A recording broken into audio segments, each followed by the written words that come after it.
just did my first 2.5 games. Yeah, without a diving board. Are you okay?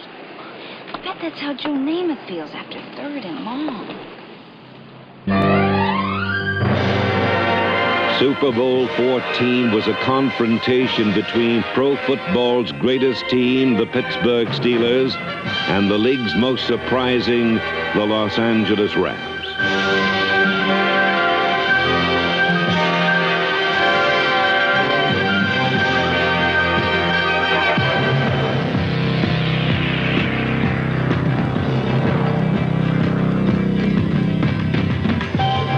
For 3 full quarters and 10 minutes of the fourth, kid quarterback Vince Ferragamo matched Terry Bradshaw pass for pass, big play for big play, touchdown for touchdown.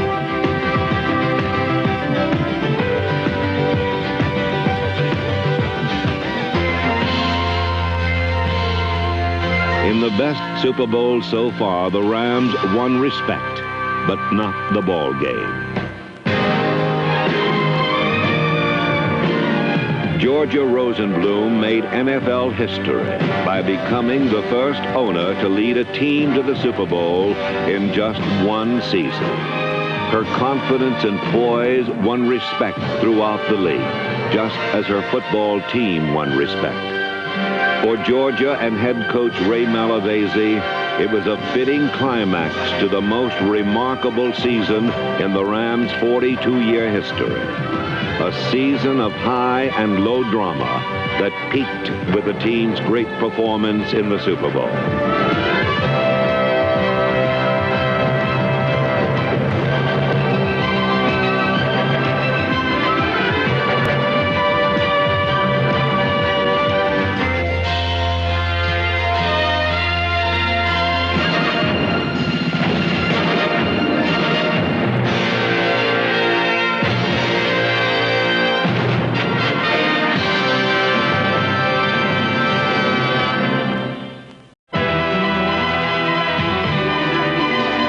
In Chicago's Soldier Field, rookie Rutledge made his starting debut.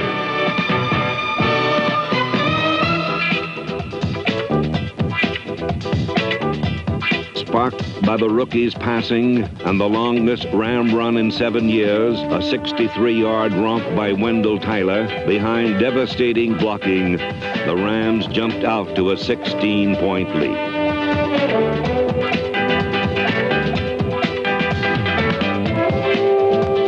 Special teams joined in when Nolan Cromwell blocked a punt and Jim Jodat picked up the prize for a quick 6.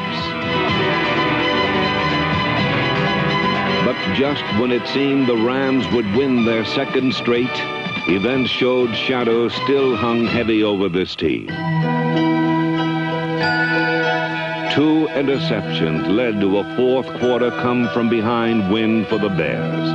The defeat was LA's 6th in 11 games, and with the season 2/3 over, it seemed certain the Rams would miss the playoffs for the first time in 7 years. With so many regulars injured, nearly everyone gave up on the team, except the Rams themselves.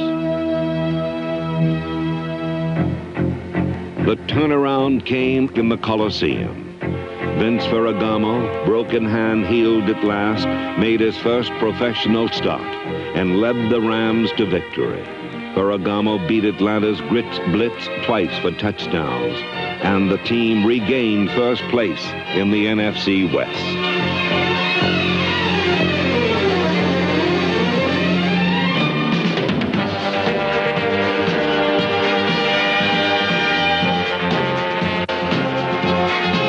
The next week in San Francisco, Ferragamo passed to Wendell Tyler, who slipped 2 tackles for a 71-yard touchdown, the longest of the year. Candlestick Park marked the Ram debut of veteran quarterback Bob Lee, who hurled the winning touchdown to receiver Ron Smith. Los Angeles had not only won its 2nd straight, but had added stability to its quarterback core. Next, against arch-rival Minnesota, Lee's acquisition again paid off with a bomb to Preston Denard.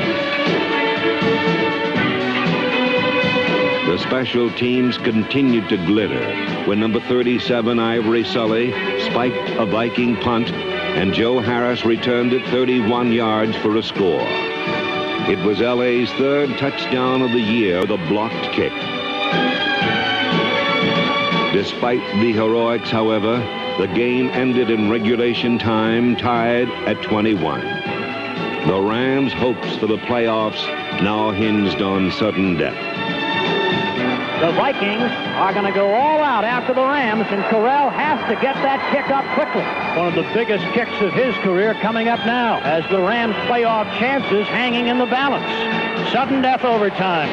Here's the snap. The placement. The kick is... It's a fake! It's a fake!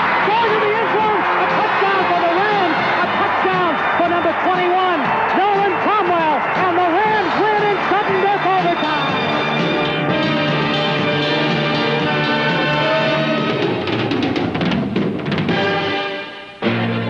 Next, in Atlanta, Los Angeles moved into high gear.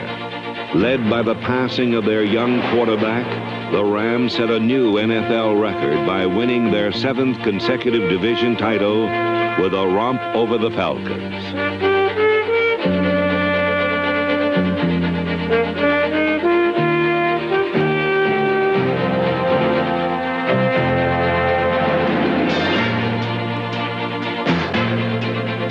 All facets of the team came together.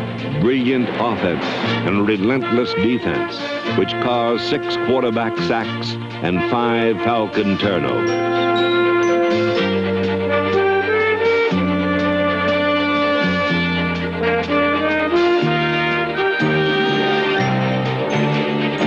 One score came when number 53, linebacker Jim Youngblood, produced his 2nd touchdown interception of the season.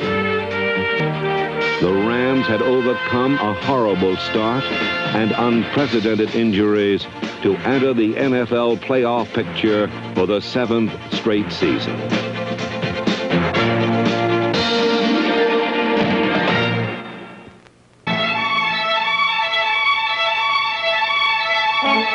For the 5th time in 6 years, the Rams appeared in the NFC Championship game.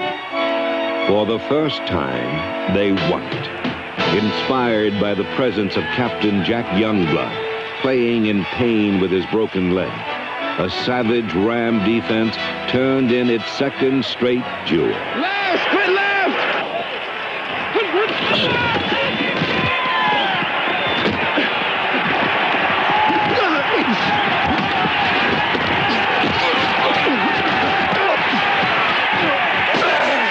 Tough as they were on Ricky Bell and company, the defense was even stronger against the pass. Tampa Bay quarterbacks completed only 4 of 27 all day.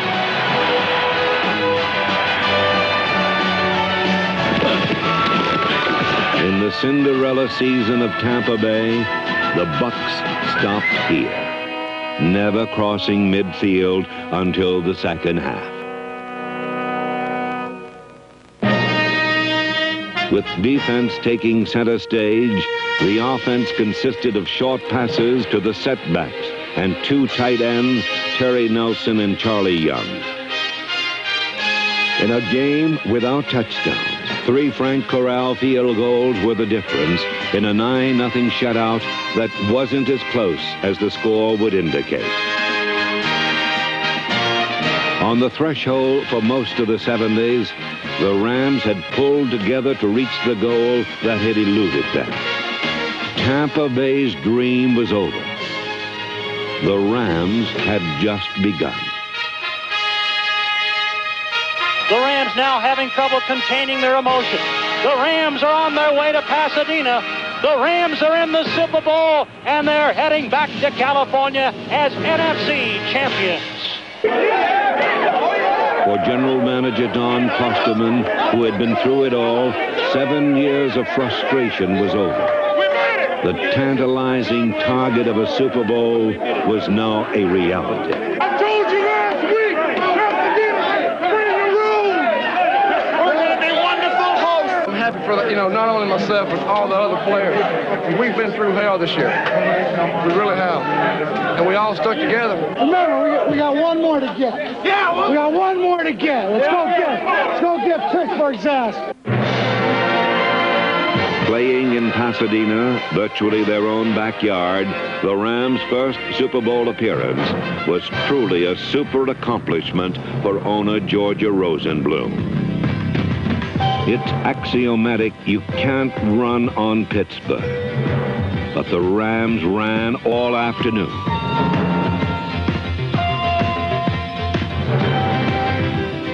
No one stops the Steelers' great ground game, but Pittsburgh was held to 84 meager yards. Vince Ferragamo showed exceptional poise as the Rams rolled up over 300 yards against the steel curtain defense. But in the end, the Bradshaw arm was the magic charm.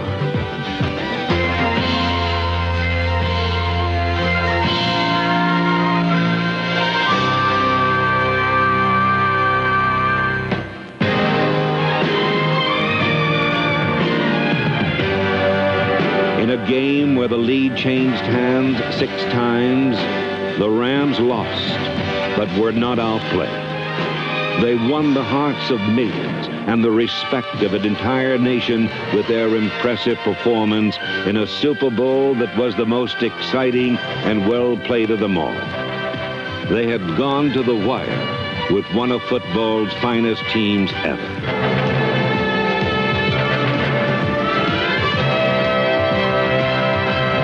Next year in their new home in Anaheim, a new era will dawn. With their legion of injured returned to health, the Rams will be aiming at an 8th consecutive division title and a second chance at the Super Bowl as well.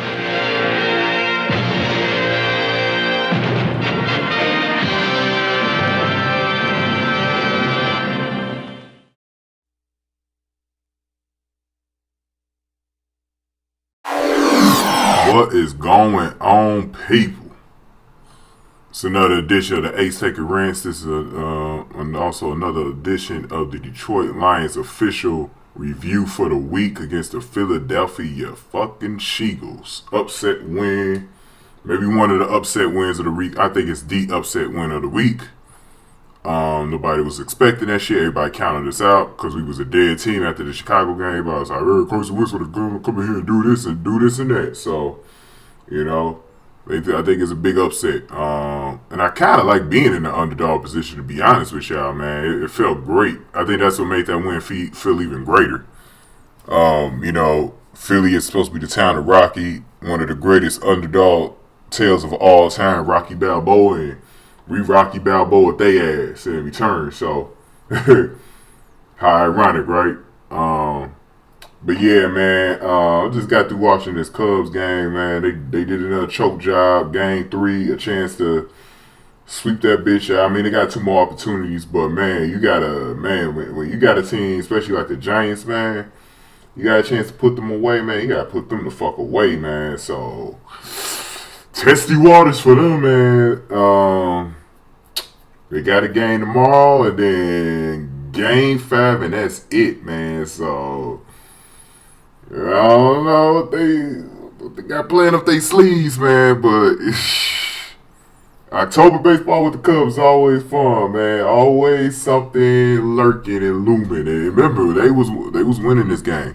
I was actually at the job, so I turned my attention away from the game for about 6 or 7 innings or so. I think last time I saw the game was like maybe the 3rd inning. I come back, bottom of the 9th, man, and these motherfuckers 5-5 and shit. I was like, damn, here we go. Extra innings, 13th inning, and they ass choke. So, in between, man, came back home, man, and so I'm about to do the rest of my work because Mondays is like the latest night of the work week for me, man. I'll be working this motherfucker till about 7 or 8 a.m. I'm about to do the rest of my little work after this video. I'm try to in between try to edit this video out so I can get it up sometime on Tuesday, sometime today or whatever, or later today, or I don't know. Well, it's still like Monday. I don't know, man. When it be around this time, it'd be like Monday night, Tuesday morning and shit. But yeah, man, last night, man, my Blue Jays won, man. I was just so happy about that. They closed it out a sweep, man, of them motherfucking Rangers. 2 years in a row. Even though we didn't sweep them last year, but two years in a row, knocking them out in the divisional round. Man, we just own these motherfuckers, man. We own they souls. I'm like, Texas, don't even try to come back next year, man. Because honestly, I kept on saying, man, I'm sorry, y'all, I'm about to bring it to baseball right now. If y'all don't watch baseball, too bad. But look, man, I was telling motherfuckers, man, fellow Blue Jays alike, I said the one team that we don't want to face in the first round like that coming out of the West, man, will be the Seattle Mariners. They match up way better against us. And I said, that's the team we don't want to see. And I think that's a playoff team next season, man. I think they actually overtake Texas to win that division next year. Because Seattle on the come up out there, man. The Mariners is on the come up out there. So that's the team probably next year I'll be watching out the most for. Because they was putting on a little good stretch. I think they need some more consistent pitching. Maybe get a hitter or two in that lineup, and then I think they'll be rock solid, man. But that's why I said, man, our window probably closed. I mean, we don't know what's gonna happen with the futures of Joey Bats and Edwin Encarnacion. So we gotta see what's happening with that. But I mean, we coming out firing right now. I still, even though what's going on with the Cubs, not that series 2-1, they still up. But I really want them motherfuckers more than anybody else. Everybody else in that motherfucking National League bores me to death. The Dodgers, Nats, Giants, all three of them teams bore me to death. I want the fucking Cubs in the World Series. That is a big ass motherfucking stage. That'll be the biggest World Series stage we seen in a goddamn minute. Like, motherfuckers usually don't even watch the World Series no more, but they will watch this motherfucker, man. If the Cubs is in the World Series, they will watch this motherfucker, and I want my Jays to be in it the same year whenever they fucking make it for the first time, man. That'll be a big-ass motherfucking stage for the Blue Jays. My Toronto fan base to be on. We've been showing out, man. The Raptors, everybody but the Maple Leafs, but man, the Toronto crowd, we've been spoiled, man, with playoff success lately, man. We've been having our teams, man. We've been in the spotlight. The Raptors, like I said last year, the Raptors are showing the rest of the NBA how to support your goddamn fucking team. Fuck the overrated ass Warriors crowd. They turn into, they ain't quite the same. Even my boy Killer Mike, he a Warriors fan. He from out there in Oakland, man. He said it's not quite the same as it was maybe about 2 or 3 years ago. Like when he went to a playoff game about 3 years ago. It was I think it was when they faced Denver, and I said, man, the crowd is y'all crowd is a lot more Hollywood now than it used to be. I said, man, y'all lost some of that rawness y'all used to have, dog. I said, man, y'all a little Hollywood now, man, out there, and that's what happens when you have teams that's in the spotlight like that. You get all the motherfuckers from Southern Cal coming up and shit. So I think that's what happened with them, man. But yeah, man. I mean, the Raj been on fire this fucking year, dog. I mean, that crowd been loud as shit.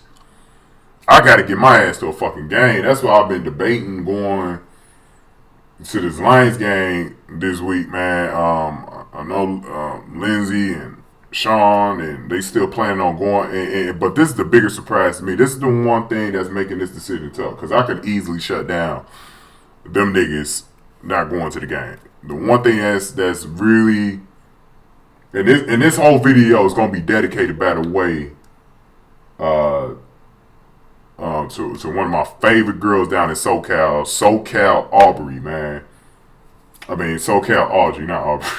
Audrey, man. And I actually got a phone call from Audrey yesterday after the game, man. After the Blue Jays game while I was at the job, man. And talking about some congratulations. I'm a Blue Jays fan at heart. And she said, man, guess where I'm going next Sunday? She said she's coming to the D to watch the Lions. I'm like, oh, shit, you are? And I'm trying my hardest to try to pass up on this game, and she got me now thinking about going. Like, I'm like, I'm like, I said there's a chance because she's a huge Lions fan out in Southern California, man. And anytime like either the Chargers or now that the Rams got a team, LA got a team, she'll try to go and see him because the rest of her crew is mainly like fans of those teams, so they willing to go with her, whatever. Then, or when the Lions come out there, she'll go see them like she did last season with the Chargers for that season opener. So I'm like, damn, man, you making it tough because I know you want to see me. I ain't seen her, man, since the last time I've been out to Southern California for a goddamn Chargers game, man. I was like, damn. It's like, shit, I think it was like 2000, I'm trying to remember, because it was one of the Raider games. I think it was 11 or 12. Last time I've been out there, I was like, damn, man. I'm like, shit, man. You making it tough on the nigga, man. So, I had a tough-ass decision to make, man. I told Lindsay and Sean, man, I'm going to try to make my decision by Thursday. That's when I'm clicking over one of my dudes. So I'll know by then, man, because for me it's tough because I got to fly in, man. So and airport tickets ain't cheap during the weekend, so nowhere near. And so I got to make a decision, man. I don't think I'm going to be able to go, but, I'm not trying to stop them from going because I know Lindsay was telling me, like, man, I wish I would have went to this Sheagles game. I was like, yeah, but it is what it is. We hardworking people over here, man. Times you ain't got a fucking choice, man. I work almost all the fucking week, man. So, and I work late. I'm a fucking night owl, man. So, for me, man, it's difficult, man. But yeah, enough about my life, man. And let's get on to these Lions, man.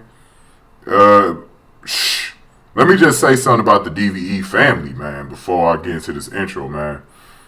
DVE family straight up represented yesterday. So far, I think yesterday was the day we was really born yesterday, dog. The DVE clique, dog.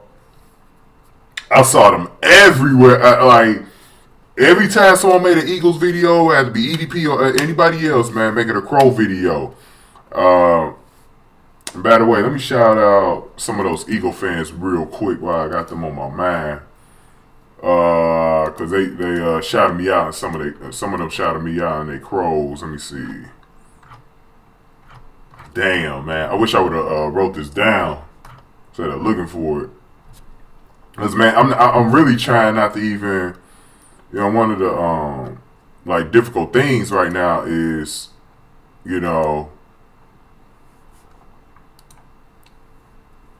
one of the more difficult things right now for me is trying, like last week's video was 3 hours long, right? And for me, man, personally, I know y'all, man, y'all actually always tell me y'all appreciate it, and I love y'all for that, man. That makes me feel real good. It's just, man, the only problem for me is with those kind of videos is that it just takes me so fucking long to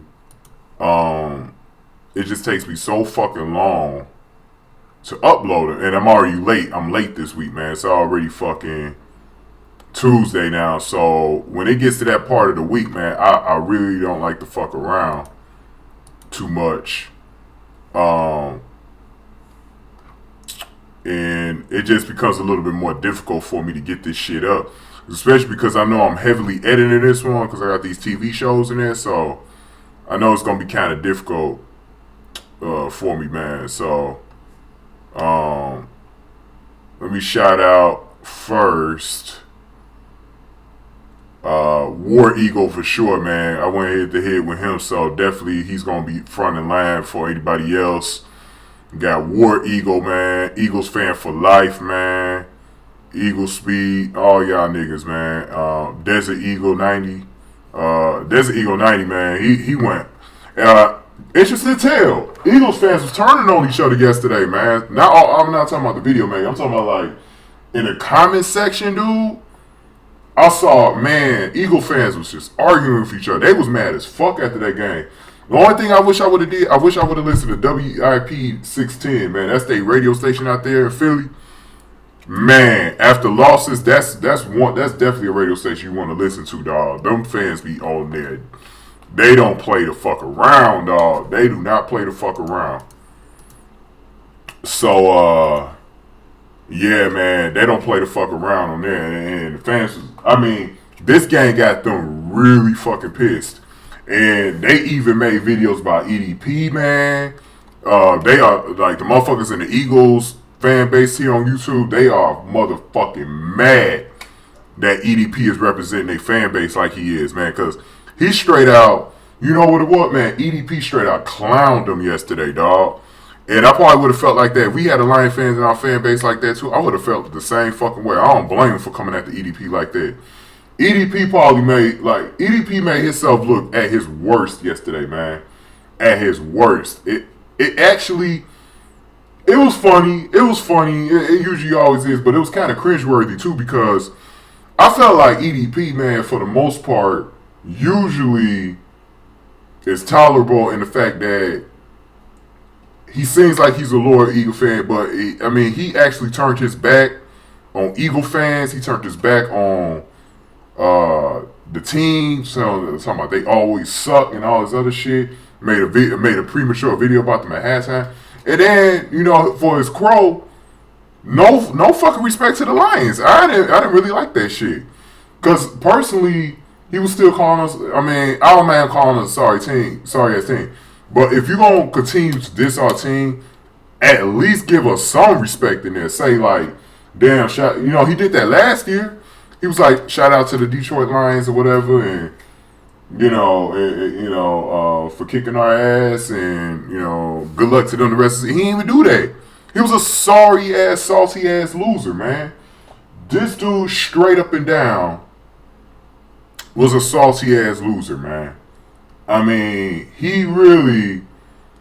See, this is the dangerous thing about when your team get off. See, I'm not like.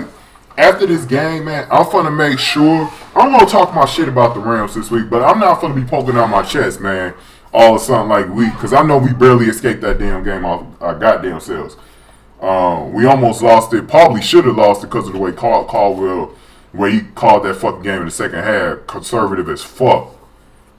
And the way the Eagles came back, I felt like they deserved to win. But in a way, man, I think the way we battled right out of the gate. You could say either way, man, that as far as who deserved to win. Slay made the big plays at the end, so nobody could really be saying shit about that. But I just really felt like, man, when you get out, dude, this is my thing. Do not celebrate long winning streaks like that. Wait for 4 different things. Your team to win the division, clinch a playoff berth, win a playoff game, win an NFC title, or win a Super Bowl. Actually, it's 5. Okay? Until your team does that shit, don't be... Because I seen Panther fans on here last year. They will tell you in a second. They was humbled as fuck starting after that Super Bowl. They still humble to this day. They just lost to the fucking Bucks on Monday Night Football. They had Cam Newton, but they're still struggling before that. I believe them niggas is what? Is they 1-4 now? Let me see the Carolina Panthers record, man. Damn, 1-4, dog. I'm telling you, man, you could go the other way real quick. Lion fans know this, man. We was 5-0 in 2011, and we ain't had shit to show for it. We went to the playoffs, but we got our ass knocked out in the first round. 5-0, a 5-0 start, it means shit. Because I remember we lost to the Niners and Falcons in 2 straight home games back-to-back. Went 5-2 after that motherfucker. Didn't even win a division that year. The Packers still won it. So, you can't be sticking out your chest, man. I felt like he jinxed his team right there. And some of the Eagle fans did too, but you know what? That's what we do in the NFL, because we know every game is valuable. That's why we do that shit. Hey, man, we all gonna be sticking out our fucking chest, but like I said, for EDP, man, salty as fuck, man. I mean, fuck him. Fuck Nitro Freak. You know what I'm saying? I ain't gonna say fuck Philadelphia. That's this little sidekick girl over there. I don't know them like that. But, you know, at least them two, man. Because I know Nitro Freak, he be talking shit about us too during the season. So fuck him too. But yeah, man. But shout out to the Eagles fan base. Good luck on the rest of the season, man. I appreciate them Crows, man. Because I know that was tough, man. Really tough loss to take, man. Y'all just keep y'all heads up, man. And prevent Dallas from winning that goddamn division. I'll actually be rooting for y'all to win the division over fucking Dallas, man. Ain't nobody more annoying in that goddamn division than Dallas fans. Now, when it comes to Dallas, fuck no. Fuck no. Because I'm never forgiving them for the way they acted right after that goddamn playoff game. Fuck that. And fuck them. Fuck them. Fuck Dallas fans, dog. And stand them fucking bastards, dog. Fuck Dallas fans. Nothing's forgiven on this side from the way they fucking acted, man. Real fucking talk. But, yeah, fuck Dallas fans, dog. Hey, man, hate week. Got to get ready for them bastards. Got to get ready for the Lambs this week. Great job, DVE boys, man. All of y'all, man. Y'all know who y'all are, man. The commenters and stuff. It's too many of y'all to be shouting y'all out individually right now. Y'all know who y'all are, man. And I want to thank everybody who got my damn victory lap to about, I think the last time I saw was 1,300 views. Holy shit. You know, I didn't expect that shit, you know, for that victory lap. So I know I got a lot of new people watching that as well. So like I said, I appreciate that, man. So much. Y'all been showing me so much love, man, in the DVE. And it was some new outside fans, some fans fanning me, man. So it was all good. I'm probably going to shout this boy out. I think the only dude I'm going to really shout out this week, dude. Because I know they've been loyal Lion fans for a while now. And they found me yesterday. That's going to be,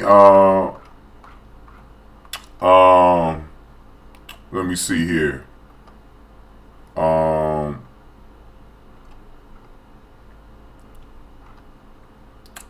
Divine Wraith or Wrath. Is it Divine Wraith? Yeah. Divine Wraith. And this dude too, man. This dude, I want y'all to start following him, man. Cause he does, like he did a 30-minute review yesterday. He does some longer ones like me. So if y'all want to get another perspective outside of me, listen to Hammer Down 48. I'm gonna actually have his review video in the description box, man. I told him in his video, I'm gonna shout you out and I'm gonna put your video in the description box. So, and check out my boy Lions fan, his site, man. He been updating that site for us, putting his little thoughts on there. He been doing well with that site. So I'm gonna put them two. Make sure I put them two in the description box. And shout out to everybody else, man. You know, y'all know who y'all are, man. Craig Jock, man. East One LB, man. Bees Morris, Dante Chase, man. Everything King, and the general of this shit. The fucking general of this shit. 3-on-3 fucking hit, man.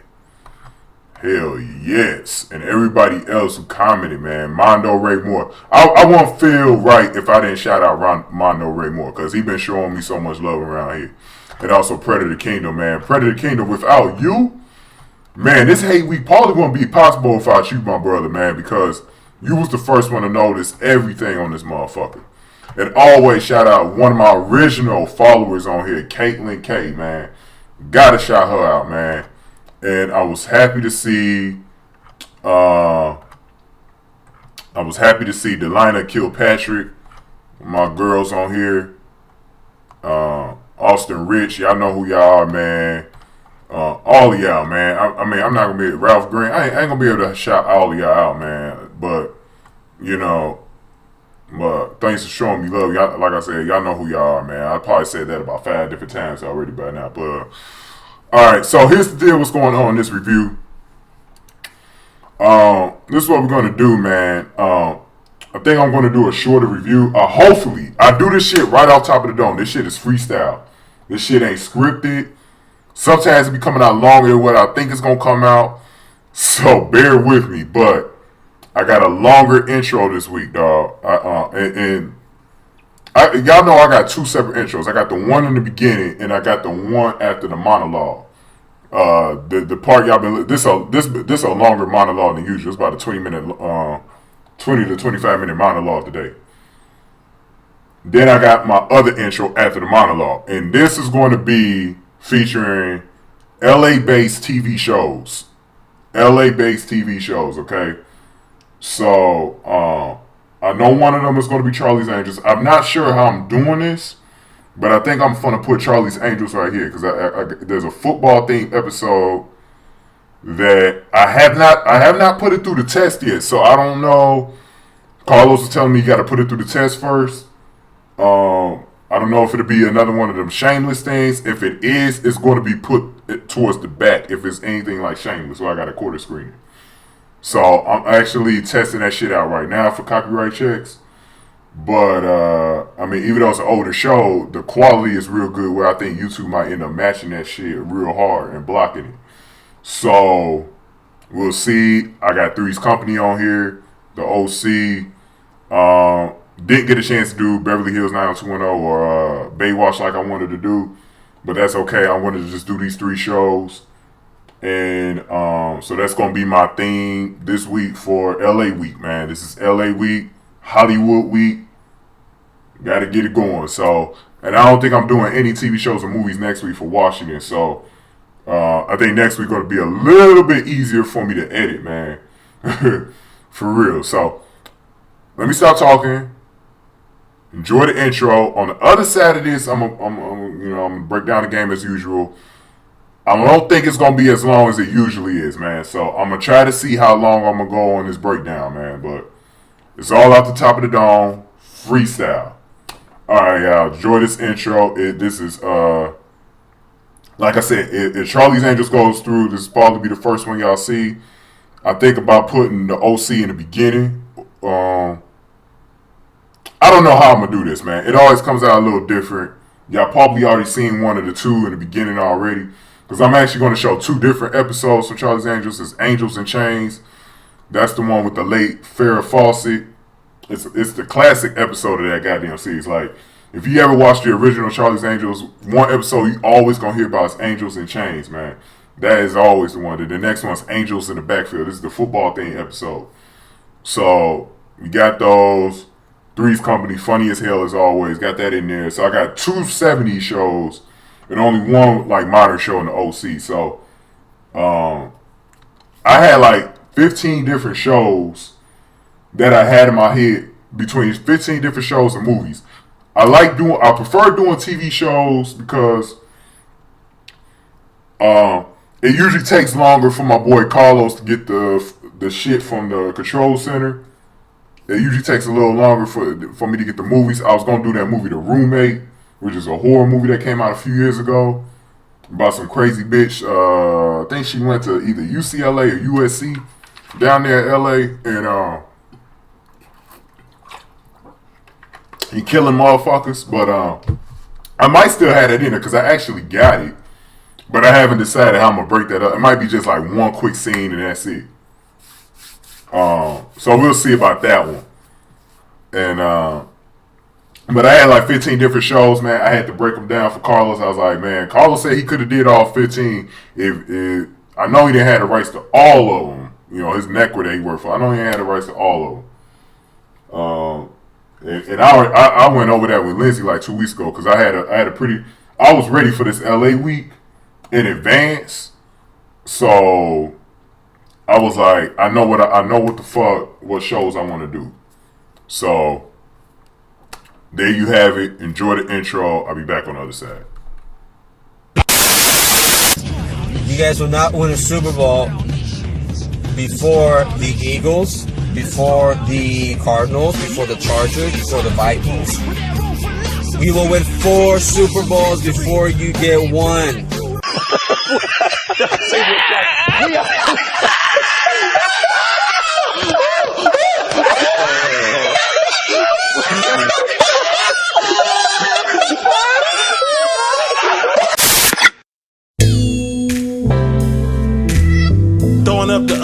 upside down M, the upside down M.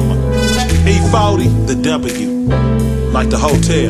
West Coast, y'all picked the right person to bring this shit to life. California, I'ma speak some real shit. This how this shit go down.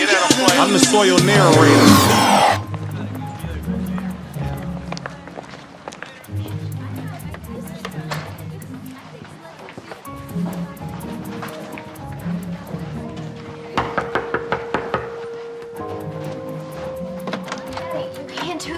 Every time you get the ratings. It's my dad, you know, the Valley. That's his show. What do you expect when you beat the same love triangle on the ground for 3 years? Who are you? Oh, Marissa. It's Caitlin's sister. Hey, Betch, your sister's here. Nice to meet you. I'm Hadley. Dad, I thought I told you to stay off the message boards. Marissa, what are you doing here? Waiting for you to explain this. Hey, Betch, your sister's here. Hey, Betch, your sister's here. Hey, Betch, your sister's here. Hey, Betch, your sister's here. Hey, Betch, your sister's here. Hey, Betch, your sister's here. Hey, Betch, your sister's here.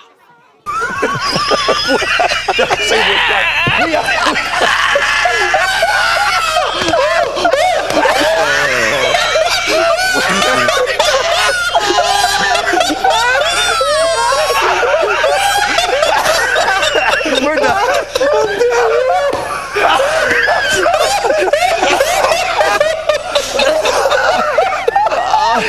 Oh, I knew I was gonna do it.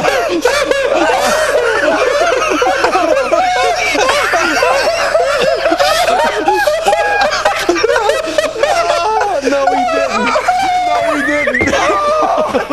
You guys better get that back to the headmistress's office before someone sees it here. Oh, yeah, we will. And thanks again. That was pretty cool. Yeah, I mean, the way Caitlin talked about you, I thought you'd be totally wasted and have all these problems. All right. Well, I'm glad you guys aren't going to get in trouble. I actually kind of had fun. Wow. I suspected as much, but it's actually kind of nice to hear you say it out loud. I think we're having a moment. Oh my God, my phone just totally stepped on your moment. I'll take it outside. Hey, bitch, you never called me back. What's up? Yeah, I liked hanging out too. It sucks you're gonna go to college next year. We'll see about that. Oh, well, whatever you decide. I will miss you. I didn't mean it this time. Me too.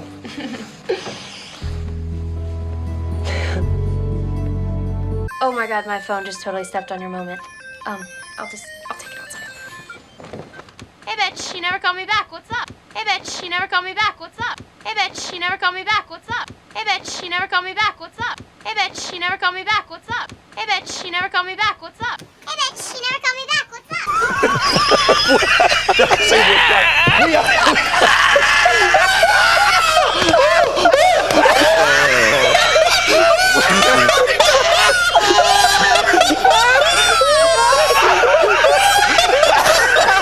We're done.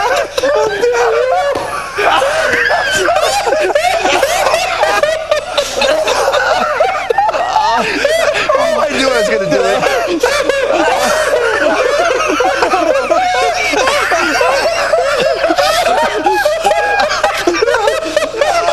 No, we didn't. No, we didn't. I'm done.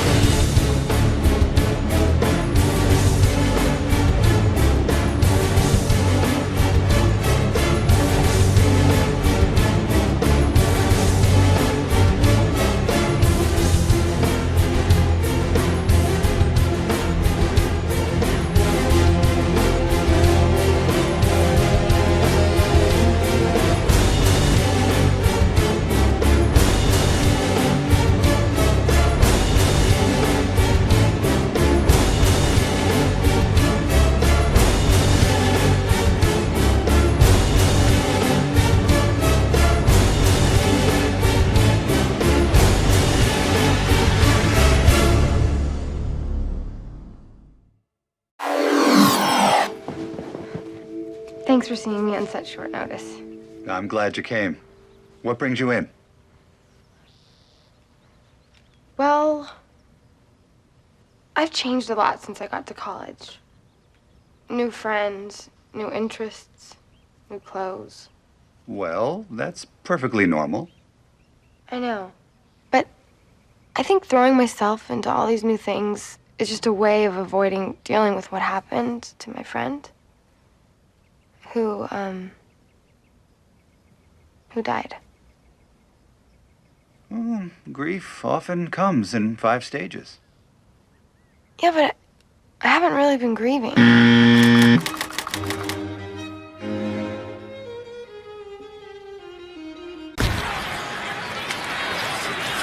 Gurley running, he fumbled the ball, and Kendricks, I think the tight end, 88, jumped on it, but it still looks like it's loose. And the Bills have gotten it. Graham coming up with it. And a turnover by the Rams. And a fumble by Gurley. And Corey Graham ends the first quarter by vacuuming it in. So at McCoy. Felton the block. He's a sledgehammer and he opens the door and he's off to the races. There he goes, LaShawn McCoy, and tackled from behind with the terrific effort by E.J. Gaines, a 53-yard sprint galloping to the 5 of Los Angeles. Yeah, these are designed runs with that fullback leading and the patience and the vision of a back like LaShawn McCoy. And once he gets up on the second level, you really get a feel for his speed and cutting ability. He can easily make a defender miss. The pitch. Gillis with Felton with the block. And an easy 6 as he walks in for the touchdown. 5-yard touchdown run. 2 consecutive scores for the Bills, who up their lead to 10. 13-3 over LA. Why is this happening? Life is so unfair.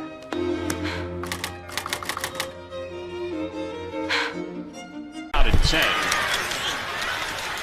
Pressure's coming. Carr lets it fly. He's got a man wide open. It's Amari Cooper into the open field. Touchdown Raiders! His first of the year. 64 yards.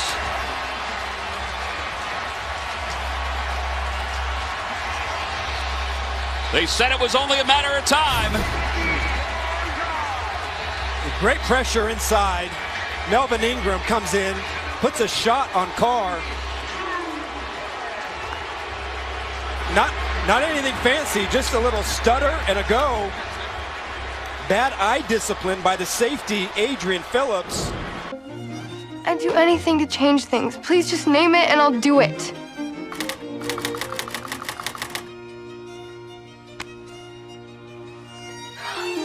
Keenum has it 8 in a row.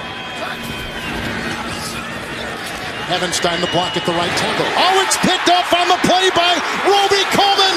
And there he goes. A block into the house.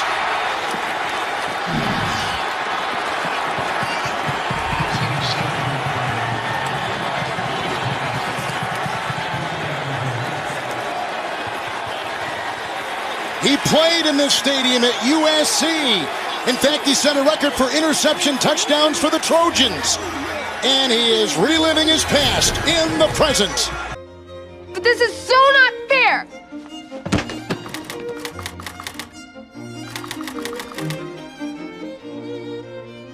I'm sorry, I have rage issues. Tyrod Taylor, 1st and 10, LaShawn McCoy. The hesitation, the burst. They chase him, he's down to the 2. Make it the 1 on a 24-yard slippery move. E.J. Gaines brings him down. 154 on the ground for McCoy. Well, the linebacker runs, Josh Forrest runs right by LaShawn McCoy in the hole. It's like 2 ships passing in the night. And again, they've not had an answer for LaShawn McCoy, who's having a terrific day against this Rams defense. Couple turnovers and 10 points off those turnovers. 2nd and goal to 6. Taylor. And caught for the touchdown. Goodwin. Marquise Goodwin. his second touchdown reception of the season. Nothing matters anyway.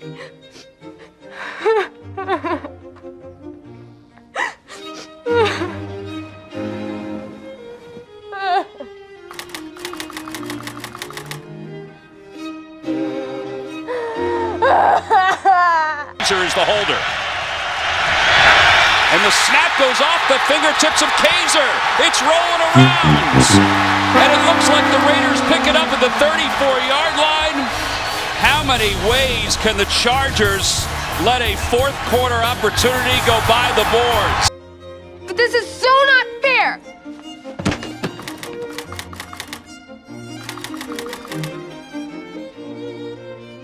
I'm sorry, I have rage issues.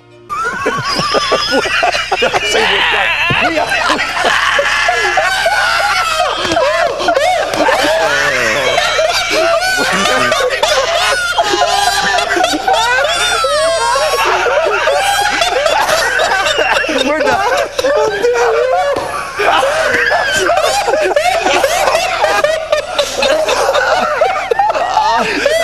I knew I was going to do it.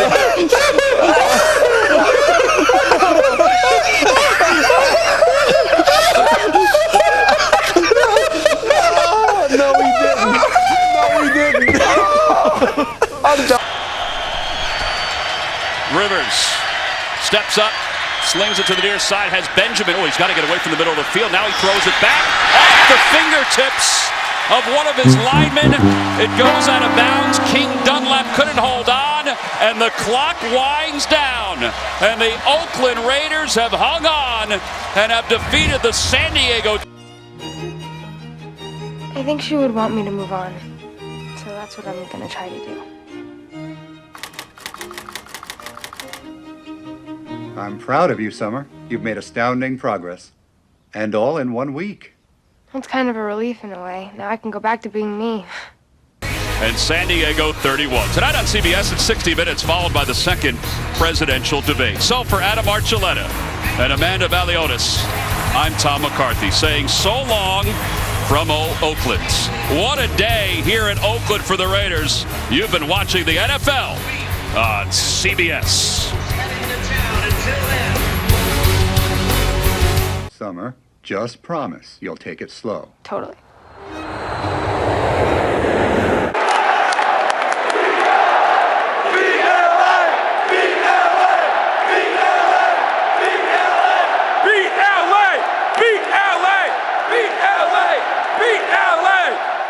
I'm such a mess.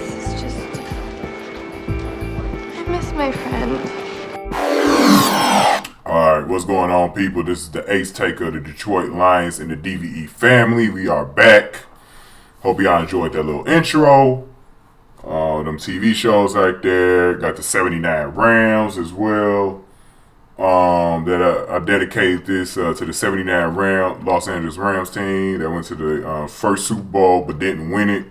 So it's another one of those teams that that went to the Super Bowl but didn't win a ring. And y'all know who the fuck I'm ready for, right? Because they've been talking big shit. It's another ringless ass team talking big shit, and that's the Minnesota Vikings. Oh, I'm starting to hear from them lately. I'm starting to hear from the fucking Vikings fans now. Oh boy, we gonna have ourselves a little double hate week in November, dog. As soon as I come back home from Houston, man, we about to get that shit started, dog. We about to get that shit started the fuck up. I'm going ham. I don't care what I don't care if we get swept again by these niggas. I'm going in on the Viking fans this year, man. I'm going in on their ass. And they better hope. Y'all, if y'all motherfuckers go to the Super Bowl this year, y'all better hope y'all winning that motherfucker. Y'all never hearing the end of it. Never hearing the fucking end of it if y'all go to the, if y'all bastards don't win this shit again. I got a feeling y'all gonna choke like y'all did last year with Blair Walsh, but right before y'all even, because y'all better watch out for 110. I think Seattle is slowly getting their legs under them, and I know Tom Brady is on the fucking tear. I still got Seattle versus New England in the Super Bowl this year, straight up. I still got a rematch of them two niggas in the Super Bowl this year. I do. I got a rematch between them two this year, dog. Because I think Tom Brady about to go the fuck off. I think he about to go the fuck off, dog. He about to tear this shit up. You know what I'm saying? If anybody gets in his way, it'll probably be the Steelers, though. But I think he can even beat the fucking Steelers. Because I think Tom Brady is ready for that 5th ring. I think he want to shove it in fucking Roger Goodell's face. You know what I'm saying? So, but that's the other fucking teams in the league. Let's get on these Lions. Huge win for us, right? Man, good start to the game. You know what I'm saying? Good start to the game. Great start to the game, actually. 14-0 to start. They started out fast, man. First fucking drive, ran all the way down the field. Theo Reddick showed the fuck out in this game, man. Theo Reddick. He stepped the fuck up today. He even had some better runs today. His ball vision was better out of the backfield. The only thing that killed me, they stopped actually going to him. I was like, I think he's feeling it in this game, but, you know, and then they started going to center, and I think the Eagles' defense kind of tightened up a bit. You know, I think that's exactly what happened. I think the Eagles' defense tightened up quite a bit. But, you know, I was just like, damn, man, this shit is just... I was like, shit. You know what I'm saying? I was like, man. Theo Reddick really stepped the fuck up today. He really did, man. Man, he could be man. I get an offensive MVP to Stafford today, but I think he was a close second though, because Theo. Man, here's the thing. I think Theo Reddick is like this boy. I think this boy is so key because when he had a really good game, the first game of the season, we fucking won. He's a huge key, man. He's a huge key. They need to use Theo Reddick. I think he's at his best use when you use him creatively. You has got to use this boy creatively. Him and Tate, you got to set up different plays for them, man. You can't run vanilla shit when it comes to Tate and fucking Reddick. You got to fucking fool defenses with these two motherfuckers. I think Tate is starting to play better when they get better use out of him. Not these vanilla routes, not these vanilla play calls that they got. Just straight up trickery. I like the double screen package they got with these niggas. Like, that one play, man, there was 2 fucking plays in this game that was like that. He did that double screen fake out with fucking Tate was setting him like he was getting the screen, then he faked it out to fucking Reddick on the other side of the screen. That was a good fucking, it looked like a fucking one of them counter weak screens, dude. Because he went this way, then he went left, and he went to the right. I gotta look at that shit again. Like, this shit ain't fresh off my mind, man, because that game was like 2 days ago, shit. By the time I'm doing this video, so a lot of that shit ain't fresh in my mind right now, but I love that screen. And then how about the trick play that they ran, man, where Matthew Stafford just tossed this, where Golden Tate came through the middle, and he just tossed that shit to Golden Tate. See, man, when Golden Tate plays like this, man, he looks valuable as fuck, man. It's like, man, dude, don't be a fuck boy, Tate. Like, just be, man, he needs to mature a lot, man. I think that's Tate's problem, too. He got to mature a lot, man. You know, because he got that jealousy thing. He got that not wanting to play thing, you know, in his DNA. But you could tell right off the bat that the Lions clearly after last week realized what, you know, not playing for Caldwell is not the fucking answer. It is not the fucking answer. Y'all have to play, man. Because Quinn, I said this last year. I think it was in my Hate Week video. I said, man, Quinn is not playing. He's not playing with y'all, man. Y'all need to be auditioning. Don't worry about fucking Caldwell. You know what I'm saying? Fuck that nigga. I still want his ass fired. Fuck him. Just fucking play. Just fucking play, alright? Just fucking play. Don't worry about fucking Caldwell. Alright? Just fucking play. And that's how these niggas need to start approaching this fucking game. So, Bolden stepped the fuck up early on. And this is where Bolden was so huge yesterday. I can't tell you how huge Bolden was yesterday, man. Bolden was so fucking huge yesterday to the point where, because we didn't have Ebron, he was like an extra tight end. We didn't have to rely on Cole Witt. Because I was actually nervous about having to rely on Cole Witt. I mean, it actually almost in turn seemed to work for us a little better not having Ebron in there at times in the ball. Not the whole game, because there was some times where we was definitely missing Ebron, especially in the red zone. And then I think a lot in the second half, because I think a lot of those plays where Stafford probably would have just went to Ebron. He had some trouble.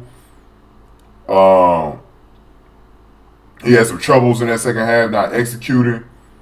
Too many damn 3-and-outs or punts and shit. I think that's where Ebron would have made a difference. But in the first half, we totally didn't need him. I liked how they had Corey Robinson coming in there for as an extra blocker. I thought that was very creative. And how about this? Graham Glasgow coming in for Lincoln Tomlinson, outplaying this nigga. What have we been saying from the jump? What has been Hitman been preaching all fucking last week? Get the young boys in there. Get the young boys in there. Get these young cats in there. You know what I'm saying? Graham Glasgow, who's a natural fucking center, is playing left guard. And the cool thing is that Joe Dahl is still waiting in the wings. So if there's an injury, we ain't got shit to worry about, because one of these two niggas going to come right in. Lincoln Thomason got benched, and things a lot better. This offensive line still not providing too many holes for the running game, though. That's something that's still got to improve. One thing that the Lions probably got to do in the offseason is find a run blocker on the offensive line. They got to find someone who could defend the run. Protect the run. They got to. That's one thing we missing on this fucking team right now. I want to see more Michael Burton out there as well. I think we do this way too much. I don't want to see this I'm okay with this when it comes to Reddick, because he's really a scat back. But for Zenner, who's a traditional halfback, I want to see Stafford under fucking center when he handed that ball off to fucking Zenner. Not no goddamn shotgun draws. What the fuck is up with those shotgun draws? Zenner you need to be under center when you was handing this ball off to fucking Zenner, so he could get a quicker read to the line of scrimmage. Come on now.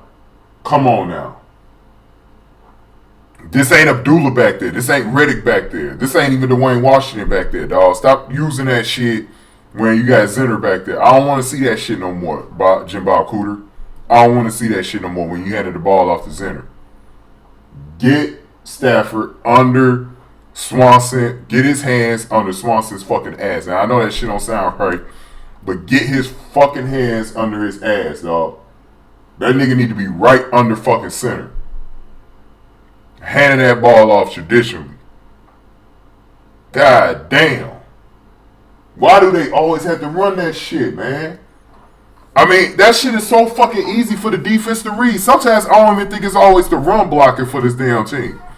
Sometimes I think when you draw that shit, to me, man, I think of it like this. Draws are more effective in fucking college, man, to me. Draw plays in the NFL just don't fucking work like that. You ain't fooling the fucking defense. You got bigger fucking... The game is faster, first of all. Have you ever noticed, even if you play video games, and this is true to video games, man. The last few NCAA games that came out, draw plays are easier to fucking run. In Madden, they are harder to fucking run in Madden. And that is actually realistic to how this shit actually goes. Okay? That shit is realistic to how this shit fucking goes, man. Damn. You know, so I don't want to see that shit no more. But everybody else, Marvin Jones, really good job. Was a fucking beast as usual. Huge touchdown in the red zone. He didn't need the long shit today, boy. He didn't need the long out routes. He was more of a possession receiver today. He was fucking up. Whoever was on him, man, they was getting fucked up. Whoever came in for Leotis McKelvin, man, they was getting fucked up badly in this fucking game, dog. Marvin Jones going ham on these niggas. And my girl Yasmin Green said going ham on them. Going ham on their fucking secondary, dog. He is a huge weapon.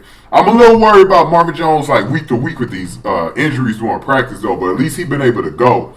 But I got this feeling like one of these weeks he ain't gonna be able to make it to the game, man, or he gonna have to come out. He had to come out yesterday for a series, I believe. So hopefully, man, we can keep this boy healthy, man, because I can tell you who missing him right now. Them goddamn Cincinnati Bengals. They missing him a lot. They missing him and Sanu a lot. It's showing up right now. Andy Dalton and the Bengals just ain't that good this year. They really ain't. They just ain't that good this year, dog. I don't think they make it into the playoffs. Especially if the Ravens could somehow get their shit together. The problem for the Ravens, they've been a low scoring team this year. You know what I'm saying? So for all my little Raven fans that's been, tuning into the Lions and shit, man, they gotta get that shit turned around for damn sure, man. For damn sure. Let me see. I'm trying to think of what else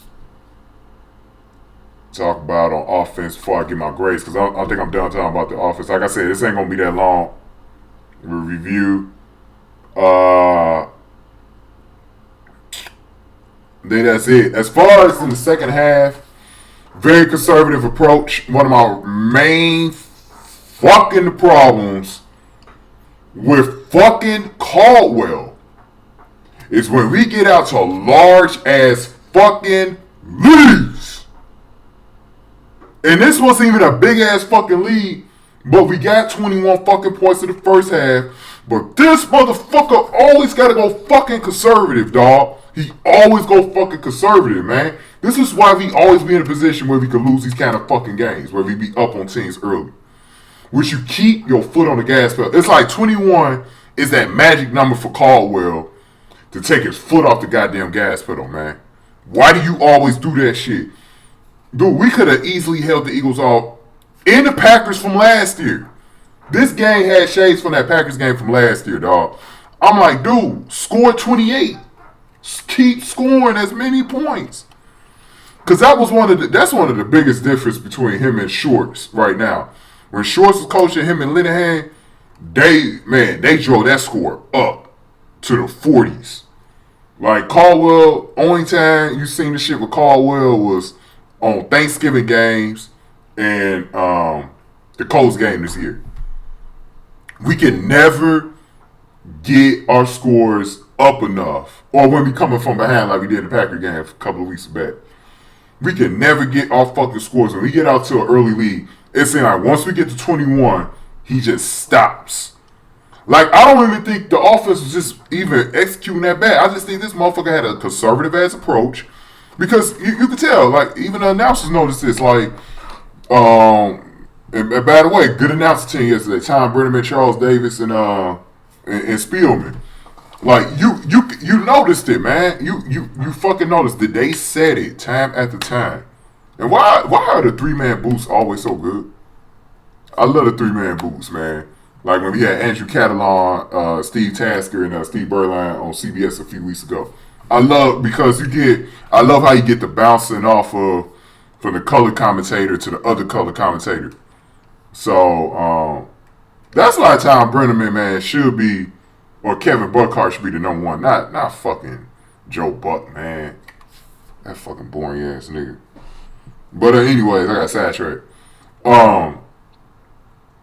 But yeah, they pointed that shit out, man. They wasn't that creative like they was in the first half. Dude, Jim Bob Cooter, that was probably his most creative first half of his fucking career calling plays. That nigga was doing all sorts of trick plays on his niggas. I think that's the reason why we actually had that much success against Schwartz's defense. Because I still think their defense is legit, but they got exposed a lot today. They got exposed. We showed the rest of the league how to beat the Eagles' defense. Got to be real creative. When you face a good defense, I want to see this again. When we face fucking White Clowns, we need to be creative. No vanilla offenses. No fucking vanilla offenses, especially when you face good defenses, man. You cannot run that shit. You got to be creative as fuck. So I want to see more consistency. I want to see 2 halves of this shit in the future. Because I think we could beat most of our opponents the rest of the season playing that way. And then when they finally needed it, Stafford stepped the fuck up. This boy been so fucking clutch. And Tate, shout out to Tate, man, for making that fucking play. Stafford was making some veteran plays yesterday. Did y'all notice that shit yesterday? He was making veteran fucking plays. One thing, man, it's a lot of changes to fucking Stafford over the years, man. Some things I noticed from him this season. Knowing how to draw the defenses off sides. Taking sacks instead of just forcing the fucking ball in there. The Bears game was definitely out of character for fucking Stafford. Some reason, like, I don't know what it was. I don't know if he was playing if they was just playing too hard last week or something, but they was not concentrating last week. I think the whole Caldwell thing really got to them last week, man, because they was not playing. They did not look like the same team last week at all on offense. That we've been accustomed to lately since Jim Balcuda been in there. Like, Stafford, to me, the play of the game was when he took the fucking sack. Now, a lot of people going to say the Slade fumble, but to me, without that fucking sack, Wentz has all day to get down the fucking field. And I think their approach is different as well. Because I'll tell you what, they kicker, the Eagles kicker, he would have made that motherfucker. If they would have gotten in his territory, game over, the Eagles win this bitch 26-24. That fucking sack prevented that shit. Because it forced the Eagles to take another one of their goddamn timeouts. That shit was key, dog. Because back in the day, I'll tell you what Stafford would have did. He would have forced that motherfucker to somebody, and that would have stopped the fuck clock. Incompletion or interception. We did not need that. Sometimes, and I think everything King mentioned is, sometimes it's just better to take a fucking sack. It is. It's just better to take the fucking sack. You know what I'm saying? A sack sometimes is welcome. You know what I'm saying? Sometimes it's just a smart fucking play. Matthew Stafford, the face mask play. He been running a lot more. He got to be a little bit, only my judgment thing with this, he got to be a little bit careful running the football. Little bit careful. Because he's getting a lot more comfortable running and scrambling since JBC been running this offense. He got to get a little bit more careful. Cause that's how he got that fucking fumble. He got to be a little bit more careful, especially when you running in between your linemen like that, because you know them defensive guys, they's ready to strip the ball from your ass, dog, or shit like that. So, hey man, in this game, man, he avoided interceptions. I mean, there was probably about 2 or 3 that could have been dropped, but I think our defense is the ones that dropped a ton of interceptions yesterday off of Carson Wentz. I get to the defense in a second. Let me grade this offense. I'm done talking about the offense. Offensively, I got to grade this out to about an A-. This is a great job by the offense today, man. Maybe even a B+ because of this. But the reason why I'm going to go ahead and give them more of an A today, because A- is because, to me, I think if they didn't go with the conservative approach, I think the offense still would have been lethal. They just went with a conservative approach in that second half, man. Real conservative. With a more aggressive coach, they definitely scoring as many points as the fucking Raiders do. Shit. Man, the Raiders been having some fucking shootouts this year, boy. Shout out to Killer Mike. Shit. Shout out to him because he said he's going to the Chiefs game this week. Good luck against them Chiefs, man. Hopefully they win. I wish you would have went to the Chargers game, man, because that shit looked lit yesterday. That crowd looked lit. But yeah, running backs. Theoretic is what brings this up a little bit. I'm going to say C+. C+. It's an improvement, but not enough consistency. Run blocking was ass for the most part. So, I don't know with that. Wide receivers, definite A-. Definitely got to go with an A- for the receivers. I thought all the receivers stepped their game up today. No drop passes, which was a big thing for me. Offensive line. Man, without Uncle Luke in there, I got to give y'all a B, man. Pass blocking was on point today. There was a couple times where Stafford got, was in some sack situations. But because you went against this kind of a defense and you protect that well against the pass today, got to give y'all a B. Got to give y'all a B. So offense did a good job today. Good job from JBC stepping up 1 week after the Chicago game. Now defensively, we know defensively going into every Lions game, we're going to have problems. We're going to have our backs up against the wall, But I got to say something about this defense, man. It's a weird year for the defense. Because although the defense has been trash, sometimes they haven't given up as many points as you would think they should. Like, outside of the Colts and Packers game, the defense sometimes, even in those games for stretches of time, they hold these motherfucking these fucking offenses down. Like, I got to give this defense some credit for being the first defense to crack Carson Wentz's code. I thought Carson Wentz got way too many passes, man. I'm talking about from the media. They gave Carson Wentz, he's gaining more of my respect.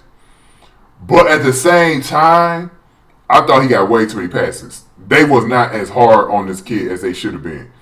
He played like a fucking rookie, looked like a rookie, got exposed yesterday, dog. The Lions finally gave the rest of the teams. This is the great thing about the Lions being the first team. Fuck you, Fight Clowns, for not being the first team to beat the fucking Eagles this year. Nah. I'm going to go a little kid on you. Nah, the boo-boo. I'm going to go a little kid on you right there. Y'all wasn't the first team to beat them because y'all was pumping y'all chest talking about week 6. Week 7. We're going to give them the first loss. Y'all motherfuckers better watch out for us giving y'all first. I hope y'all still, you know what? I want the Eagles to beat y'all ass. And do me a favor, Eagles, if y'all listen to this video, man, do me a fucking favor and beat the fucking White Clowns and Packers this year, dog. Y'all got Packers on Monday night in November after Thanksgiving. Beat these motherfuckers, man. I can't stand those two fucking teams. I hate them worse than the Bears right now, dog. I hate these two fucking teams. They is overhyped like a motherfucker, man. And they fans, especially the White Clown fans lately, been getting on my goddamn fucking nerves, man. They've been pumping their chest out hard as fuck lately. Just because y'all better calm down with that 5-0 shit too. Y'all better calm the fuck down. Because I see a lot of holes in y'all goddamn team. Y'all gonna run into the wrong team one of these weeks, dog. I'm telling y'all look like the fucking Panthers last year, where Atlanta just got y'all ass. It's gonna be a division opponent that's gonna get y'all motherfuckers too. And I think it's gonna be us. We face y'all twice. We gonna get y'all. We gonna split the season series. I believe we splitting the season series. And if the Eagles don't get y'all in 2 weeks, we will get y'all one of them 2 games. We're going to get y'all bastards. Continue with the defense, though. I'm seeing a lot of bright spots with the defense, though. It's a patched up defense. And for me, man, with all the injuries, without the leaders out there, Ziggy Ansah and Levy, man, I have to give this defense some credit. Now, some of the players I'm just displeased with, just them even being out there, but I'm seeing some promise. They held the Eagles offense down in this game. fucking down in this game. And that's getting overlooked. Now, one thing that I think people shouldn't forget about, because I thought the Eagles actually left some points up on the board, but we was forcing them into a lot of fucking field goal tries, man. We was forcing them into some field goal situations, man. I felt like we did a good job on that, man. I think we did. So, I think this defense deserves some credit, you know. But the thing that you know about our defense this year, there's a chance they are not going to be able to protect us. That's why the offense still got to really step up. But we're not one of the worst defenses in the league, even as patched up as we are. I think the way we hold teams down sometimes, I think we're at least a top 20 defense right now. At least I only think we in the vicinity of 25 to 32. We not the worst. We like below the middle, like somewhere in the middle, but below the middle. That's where I think our defense is right now. We're not spectacular like we was in 2014, but we're doing good enough. I think if we continue to put these young boys in there, let them get these snaps. Like Ashawn right now, my defensive MVP yesterday is obviously Slade, but number 2, it's real close between Calvin Noy, Ashawn, Lawson, and shout out to Lawson for the first time I think since the Green Bay game last year actually was looking pretty good. There was only one play where he turned his back to the receiver. He did that shit again. I think it was either Dorian Beckham Green or Nelson Aguilar or Jordan Matthews. One of them niggas, I think it was Jordan Matthews. He turned his back again. He's got to stop doing that shit. He turned his back again. I'm still not pleased with him being a second corner though, but it ain't like we gonna be able to find anybody that's gonna be able to replace him this season. So we just got to sort of ride it out with him, you know what I'm saying? Thug it out with this nigga. Because I don't know, fam. I don't know what the fuck we could do right now, with that shit. So, that's just something we gotta fucking do. But yeah, man, Calvin Noy, he been beasting, man. He been doing it quietly, though. Like I think he's starting to get a lot comfortable because he's actually starting enough in these games. I could see Calvin Noy being a piece on this defense for many years to come. He's still a young boy, still trying to find his way around the game. I still don't think he's like one of the best linebackers we can have out there though.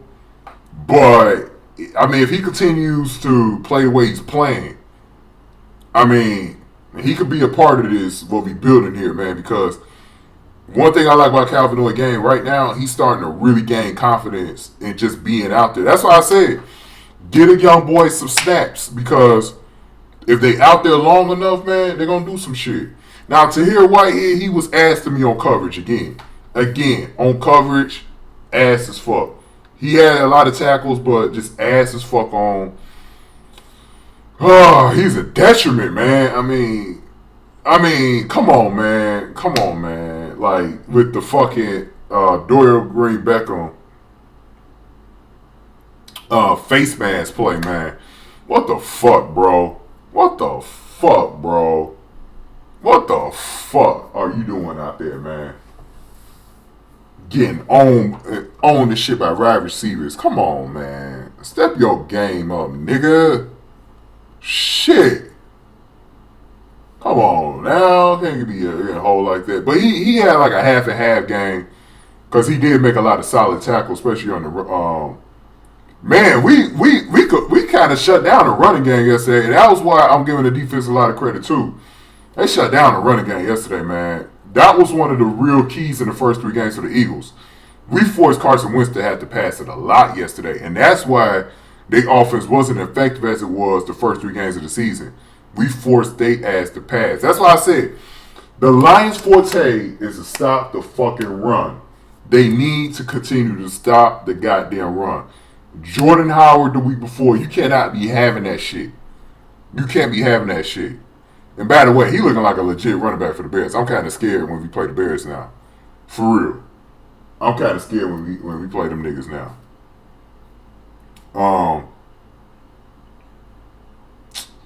Yeah, so if we man, Nada, man, I like Nada, but man, you shouldn't be starting no more, man. I think Ashawn should really take your job. I think you need to come off the bench in specialty situations. Because this boy, Ashawn Robinson, is a really good draft pick already.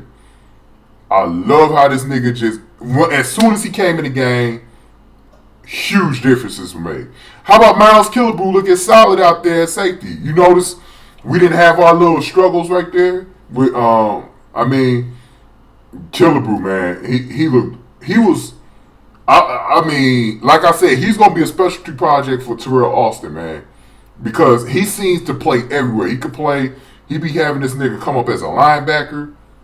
He don't got a lot of experience doing a lot of the shit he doing out there, but he getting comfortable now. He made that one red zone play. He had some mental lapses as a rookie that you expect, you know. But for the most part, he looked solid. I'll tell you right now, looking way better than Raphael Bush, who been absolute fucking garbage. Tavon Wilson, you know. Although Tavon Wilson, I've been pleased with him sometimes. But for the most part, I was ready to see Killebrew, man, to be honest. Glover Quinn still get it done, but man, oh man, let me focus on this guy right here. Oh, that nigga Armbrister, garbage as fuck. Get his ass out of here. We need another linebacker, dog. Another outside linebacker. That's one thing we fucking need. And I'm talking about one that we can get from the fucking street. Because I'm pretty sure it's some competent ass linebackers out there on the street right fucking now that we could bring up. And by the way, still want to see Jace Billingsley up on this fucking offense because Andre Roberts, I forgot to mention that in the fucking offense. Andre Roberts was so fucking trash. So fucking, I'm so ready to see him off of this fucking team. He can't help this offense. He can do nothing to help this. At least you know with Jace Billingsley, I'll tell you how dynamic this offense could be if we just had Jace Billingsley in there.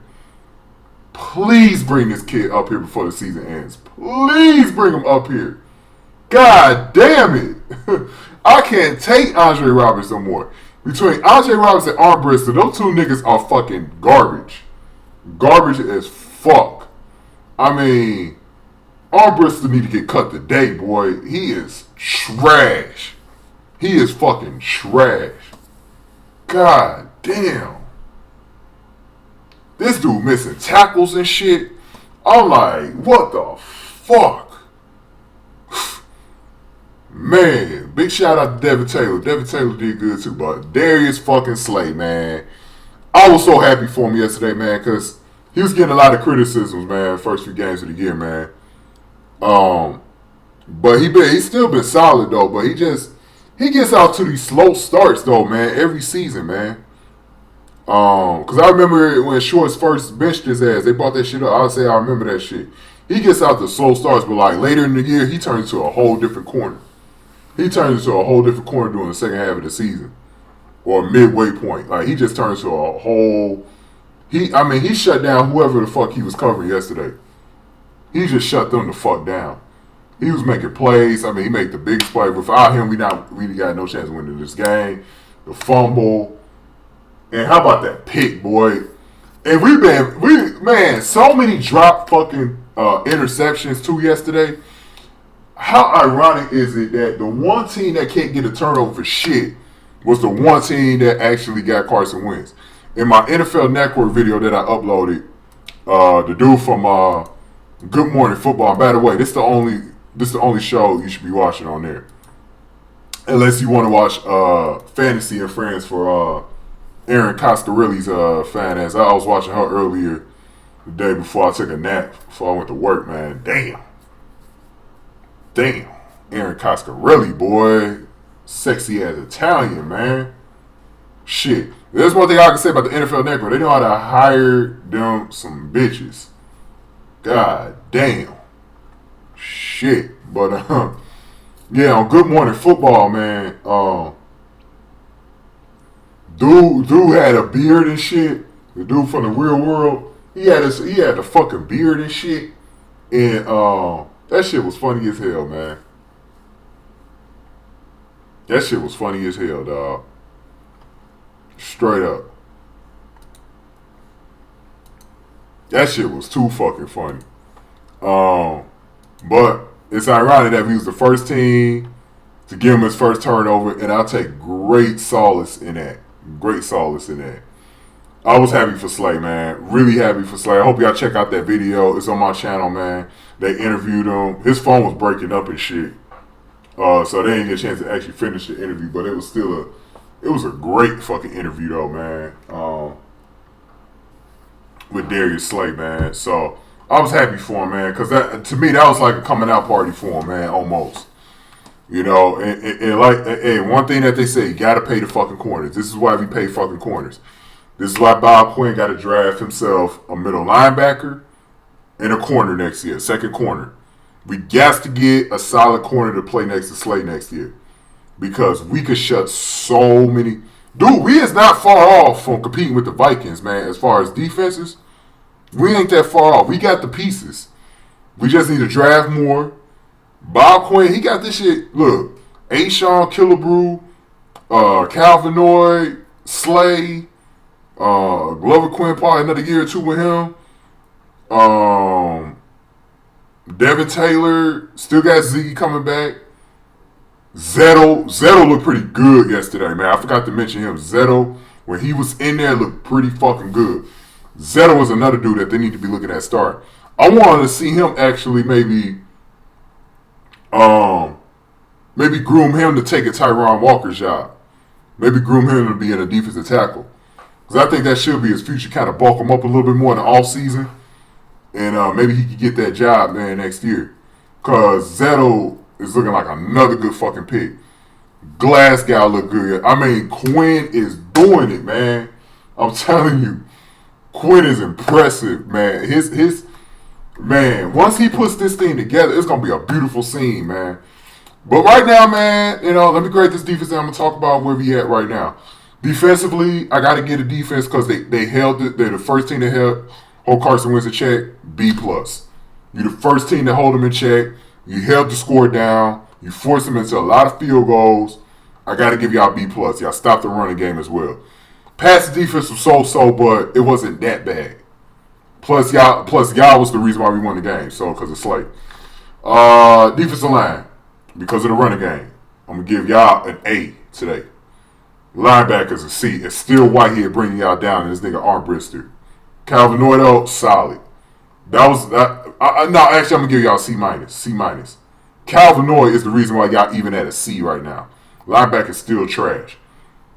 Corners and shit, I'm still not comfortable with the secondary overall, but Miles Killebrew definitely gave me a smile. So I gotta give the man, huge day for Slade. He's gonna weigh this shit a lot. B-. So defense, good job yesterday, man. Good job. Overall, as a whole unit, B+ though. Individually, some of these units just did not work out that well though. But I digress. Now, let's not pump out our chest. We could easily go 2-4 at the, on Sunday. I'm still not that confident in this fucking team overall. But like I said, because we got Matthew Stafford, we always got a chance to win. And that's a good, comfortable thing to have. That's when you have a good quarterback who's healthy, you always got a chance to win. That's why I was telling y'all. I said, look, I don't know if we can win this game, but as long as number 9 is under center, we always got a chance to fucking win. You got to remember that. And this defense needs to, like, look, this could be that Slade shit that happened, man. That could be a season-changing turnaround where all of a sudden we get into a winning streak. We got the next 2 games at home. Shit. I mean, our crowd was loud as fuck. And I got to get a crowd, man, the 12th man. Maybe I should start grading the crowd when we at home, man. I got to give y'all A+. Y'all was loud as fuck. Loud as fuck in that game. Eagles fans had noticed it too, because the Eagles fans are saying, man, that crowd was loud as fuck. And I think y'all made a huge difference. That's all I say. Y'all got to continue to be loud, man, for these home games. I think the cheerleaders is I just, like, the whole feeling of the home games this year feels different too, man. Like, the cheerleaders have made it complete. They have made that shit complete this year, dude. And I hate the fucking Vikings, but I'm gonna show y'all some shit though, man. When we get to the Vikings week, they've actually got some impressive ass shit going on in that new stadium, man. They introductions is a motherfucker. They got the best one in the league right now, man. I ain't gonna fucking trip. I be jealous of the Vikings sometimes, man. They got some shit going on there, dog.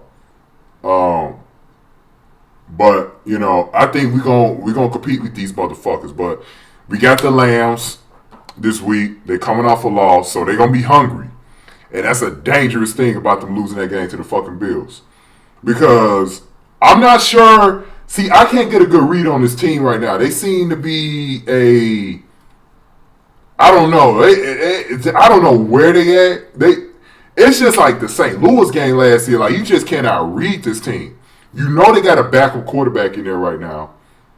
For whatever reason, Jared Goff not in there. Because Case Keenum, he's still fucking trash to me, man. They could talk about all this, he's a leader and all this other bullshit. He's not shit. But he could probably tear our fucking defense up. That's the scary part about that shit. Todd Gurley, like I told y'all, he's not that fucking good, man. I don't know why motherfuckers got carried away with that shit. I pointed this shit out last year. He's just not that fucking good. He's overhyped. They just trying to market this nigga hard as fuck. He had a couple of good runs off of us last year. But the overall body of work, he was not that consistent, man. We got to hold him down, though. That's a huge key in this game, holding Gurley down. Aaron Donald went ham on us. We looking for revenge. It's a revenge game for us, though. Last year was a revenge game for Aaron Donald. But you know what? We got to put that revenge back on their ass this year, dog. They gave us a huge-ass fucking loss to eliminate us from the playoffs. So, I mean, I don't think we was going to the playoffs anyways, but especially after that Packers loss. But we got to get these boys. It's a game that's going to go either way. It's a scary game. I tell you what, it's a scary game. It's scary to be in a position where you know you could be 3-3, knowing you going against a team that ain't going to be that easy to beat, even at home, man. So, let's see what happens. If we could build any momentum off of this shit, I just hope the Lions don't get carried away with this fucking win. You didn't win the Super Bowl. Try to play 1 week at a time, man. So let's see what happens, man. All right, y'all. Enjoy the rest of this video, man. It was a pleasure talking to you guys. Rams hate week. SoCal Rams fan. That's our number one target this week, man. Number one fucking target this fucking week. He went after Hitman so hard last year. I wanted to knock his ass out. We got him this weekend, and the rest of them Lamb fans. We got to come after these niggas. The DVE is still not noticed around here, but every team we facing, they feeling us. We got to make sure the Los Angeles and Washington fan bases feel us. They got to feel us, all right? Let's keep this shit up in the DVE all week long. Going into Sunday, if we win, troll the shit out of their ass like we did last week against the Eagles. Let's do what we got to do, man. Judah tried. Yo bitch ass. Yo fucking Bears lost again. You back in the basement, nigga. Right back where the fuck you belong. Alright, y'all. I'm the ace taker of the Detroit Lions and the DVE family, and I'm out. Peace. Boxes. Come on. These women sacrifice a lot so you can vote. Well, maybe they should have sacrificed some cheeseburgers. I'm kidding. Just ask me some questions. What happened in 1848? The first Women's Rights Convention. And? Elizabeth Cady Stanton read the Declaration of Sentiments, which proclaimed that men and women are created equal. All right. That's good. That was awesome. I'm gonna rock that test. It's thanks to you for helping me study. All right, I'll see you in class. Wait. What are you doing tomorrow night? You asking me out? Are you saying yes? You go first. Okay. You're cordially invited to hang out at my house. With me. Well, I accept your invitation. Nice book, Professor. Yep, Professor. Real funny guys. See you later. And the best part is, these cops, they really are that stupid. You really want to watch this? Are you kidding? It's my favorite show. You can't make this stuff up. Caitlin, have you seen my cell? Oh, I didn't know you had a friend over. Mom, Will, this is my mother. Nice to meet you, Mrs. Cooper. Nice to meet you, Will. Well, I wish I could stay and talk some more, but I'm gonna go look for my phone at the office. You two look cute together. Mom. Enjoy your date. It's not a date. Fun. Why did you say it wasn't a date? It's not like dinner and a movie or anything. Well, we just had dinner, and after this crappy show goes off, we can watch a movie. Well, you got me there. So if this is how you act with your mom, how you gonna act at school? Let's just watch a show. That cop, he just drove a car into a meth lab. That's hilarious. I didn't think it was that funny. Well, maybe it's because you're not high. Do you want to smoke up?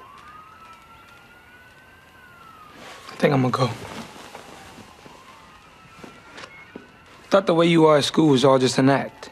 What are you saying? Guess I was wrong.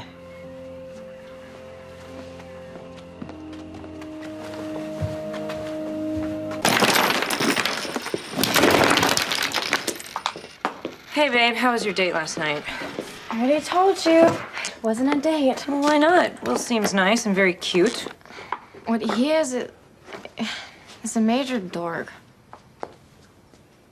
You like him. No, I don't. Oh my God, you really, really like him. Oh my God, no, I don't. You think he's dorkalicious. Stop it. You want his big dorky arms wrapped around you while he gives you big dorky kisses. Mom, I'm your child. Sorry. And even if I did like him, which I don't, doesn't matter. Because I screwed up and he doesn't like me anyway. Whatever it is you did, I'm sure you'll fix it. At the very least, you have to try. Hey, man, that looks good on you. I like the red one.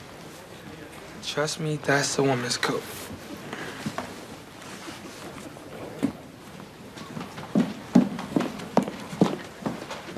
Hey, I just came to clear a few things up. I like you, okay? Okay. Maybe I mess things up, so you can't like me back. But I just wanted you to know that.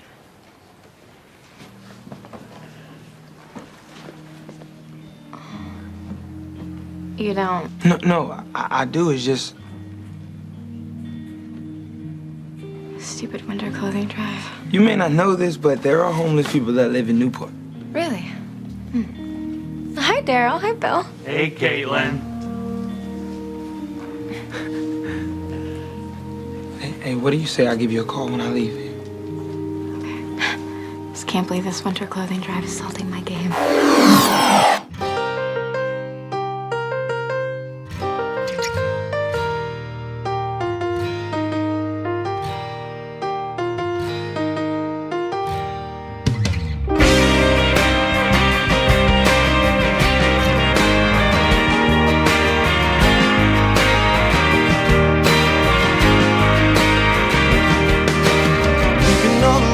Driving in the sun, looking at the #1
California, California.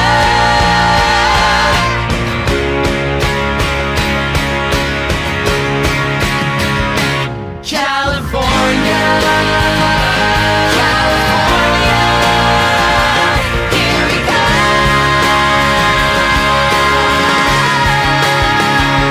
California, California, here we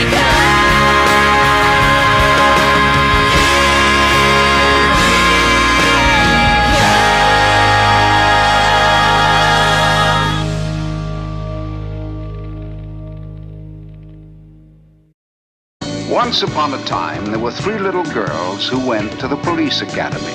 2 in Los Angeles,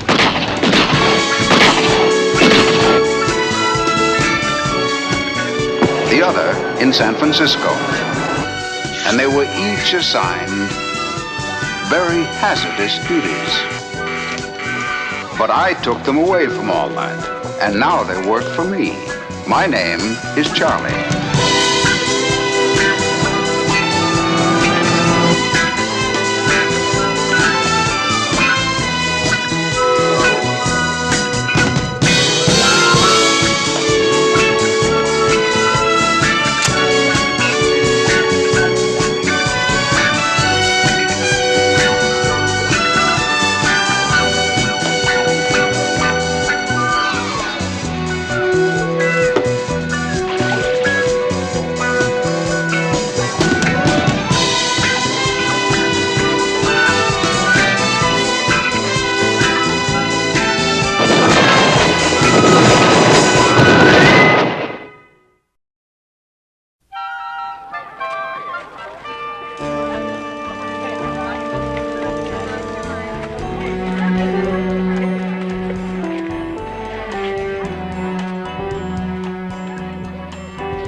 Good.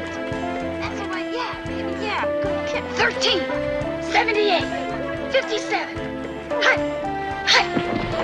Defense, block that pass. Go for it. Go for it. I think I said to go for home.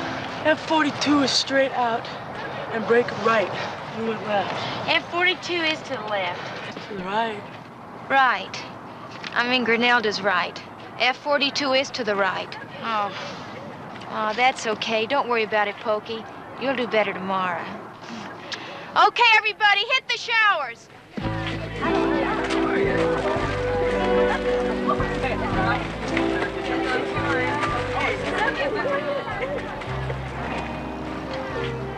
Thanks for coming, Dad. What do you think? Can you help us? It's a disaster.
Keep your nose, precious.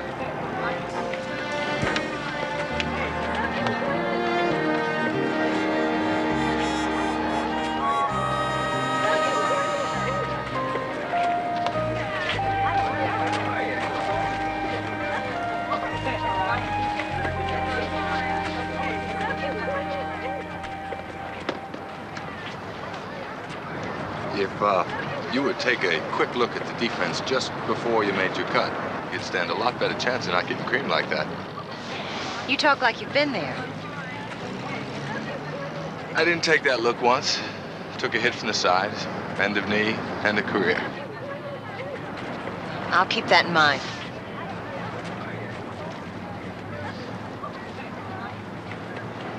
How did a flower like you get mixed up with this garden of thorns?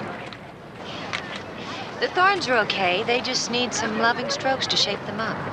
The lady is not only pretty, she's got a kind heart. Well, why throw rocks when you can throw a rose or two? Nice thought. Joe Phillips. Kelly Garrett. Do you work around here? No. I just drop in, watch the scrimmage. Every day? Mostly. Once a jock, always a jock. Listen, I'd sure like to give you some more tips on how to survive on a football field. Well, I could certainly use that. How about some lunch? There's a place, it's called Dirty Jack's on Pico. Okay. I'll meet you there, 12:30. You got it.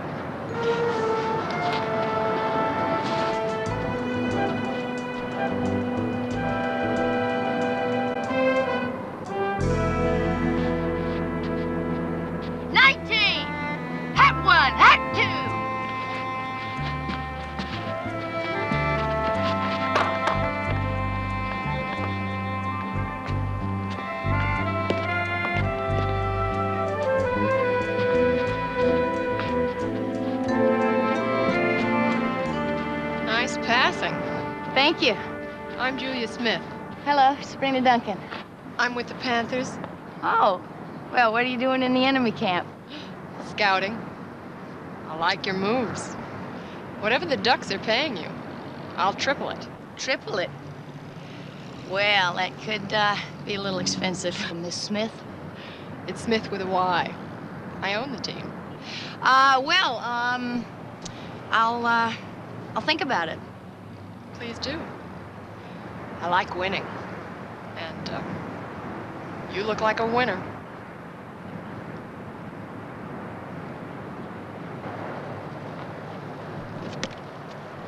What happened to you two?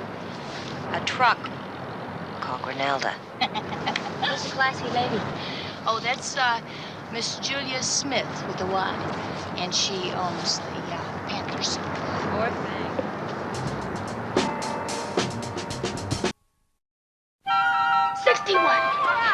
Tough, Panthers. Let's get them, Panthers. Come on, play like Panthers. Panthers. What do Panthers need from us? Come on, play like Panthers. Go for it, like Panthers. Wear the Panther uniform, be a Panther. What do Panthers eat for lunch? Ducks. Like Panthers. Come on, Panthers. All right, Panthers. We're gonna make their feathers fly. Get it on, Panthers. 61, 57. Get that! Defense! Block that pass!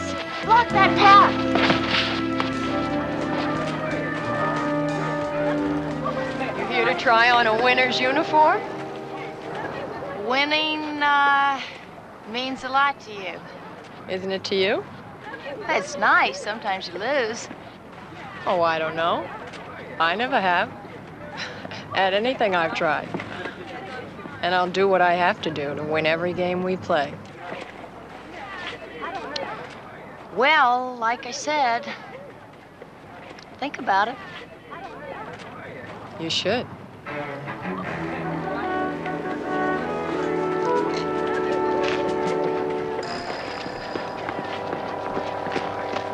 She the one you told me about? Uh-huh. She gonna suit up, try out? No. And what's she doing here? I don't know. Hey, you don't think she's figured out what we're doing? I don't know.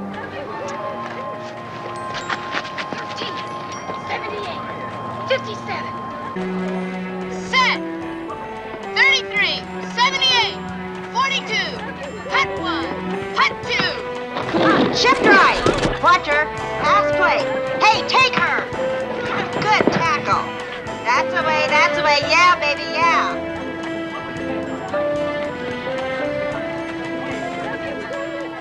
Oh, did Precious fall down and go boom?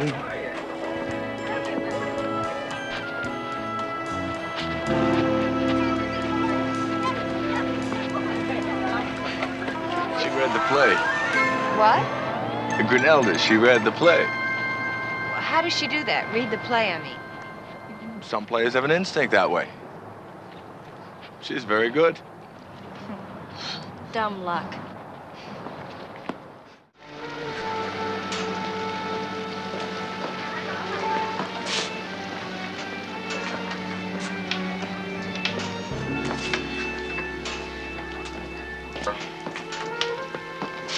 Well, hello, Precious. Gonna wash some of that dirt off your nose? How would you like some skin off your nose?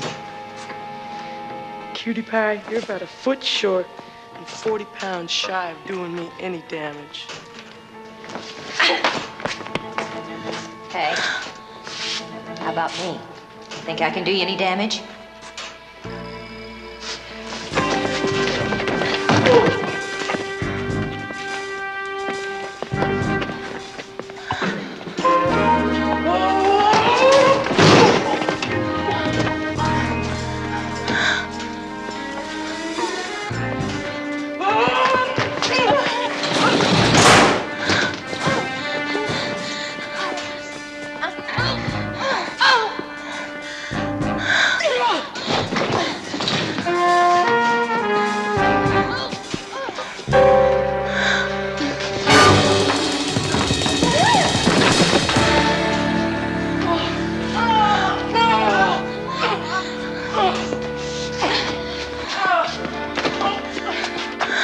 Cool her off?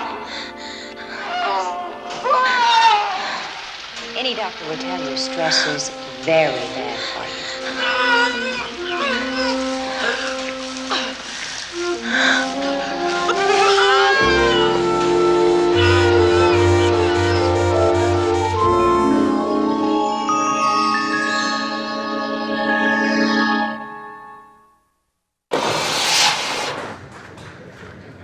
You like that? You like that?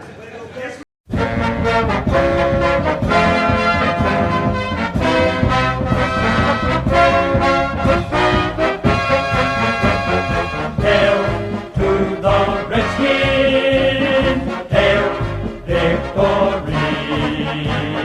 Praise on the warpath, fight for all we see. Run or pass and score, we won a lot more. Beat 'em, swamp 'em, touch them, let the points soar. Fight on, till you have won, sons of war.